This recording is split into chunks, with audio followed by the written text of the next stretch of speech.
भैया, आपके लिए खाने में क्या बनाऊँ आज रात में? अरे छोटी, तू रोज ही खाना बनाती है। आज मैं ऐसा करता हूँ, बाहर से ले आऊंगा कुछ खाने के लिए। अरे भैया, मुझे याद आया आपसे एक ज़रूरी बात भी करनी थी मुझे। हाँ मेरी प्यारी बहन, बोल तुझे क्या बात करनी है मुझसे और भैया से।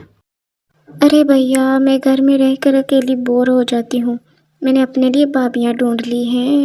अरे वाह शिवानी, तुमने अपनी बोरियत दूर करने के लिए हमें मुसीबत में डालना जरूरी है क्या? अच्छा ठीक है, जैसा तुझे अच्छा लगे। ये कहकर मायक और सूरज वहाँ से चले जाते हैं। शिवानी अपने भाइयों की अकलौती और सबसे लाडली बहन थी। वो दोनों तो उसकी कोई बात भी नहीं डालते थे। इस तरह सूरज और मयंक की शादी दिव्या और रागिनी से हो जाती है। अरे रागनी, आज जो तुमने नाश्ता बनाया था वो भी बहुत अच्छा था, लेकिन तुम मेरी बहन शिवानी का मुकाबला तो बिल्कुल भी नहीं कर सकती।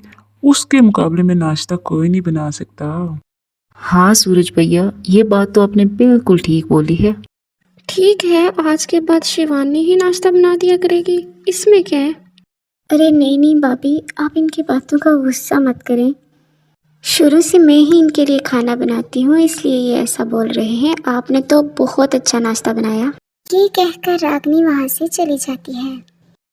वो किचन में जाकर अपनी जेठानी को ये सारी बातें बताती है। हमारे पतियों को तो हमारे हाथ का खाना जरा भी पसंद नहीं आता। हर वक्त शिवानी शिवानी करते रहते हैं। अरे देवरानी जी, तुम फिक्र ना करो, इस शिवानी का भी कुछ करते हैं हम।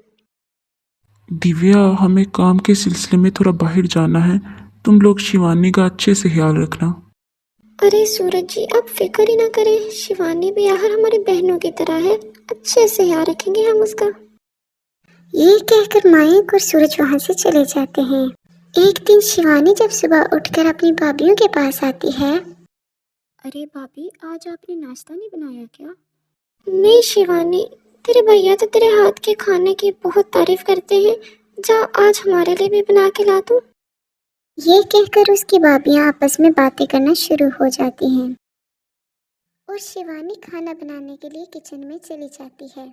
शिवानी किचन में खड़ी होकर सोचती है, अचानक भाभियों को क्या हो गया है। भाभी, किचन का सारा काम मैंने खत्म कर लिया है।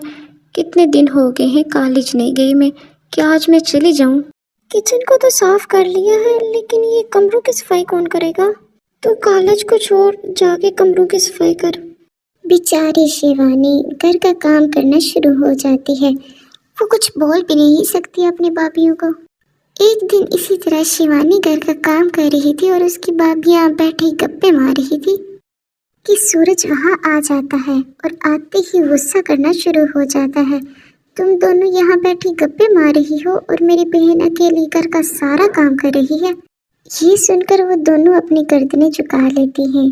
सूरज इतना गुस्से में होता है कि उन दोनों को बोलता है कि मेरे घर से निकल जाओ। जिस पर शिवानी सूरज को बोलती है, नहीं भैया, ये दोनों तो हर वक्त काम करती रहती हैं। आज मैंने ही इन दोनों को बोला कि आप बैठे और मैं काम कर देती हूँ। इस तरह शिवानी अपनी दोनों भाभियों को झूठ बोलकर बचा लेती है। ये थी आज की हमारी स्टोरी। अगर स्टोरी अच्छी लगी तो स्टोरी को लाइक और हमारे चैनल को सब्सक्राइब जरूर करना।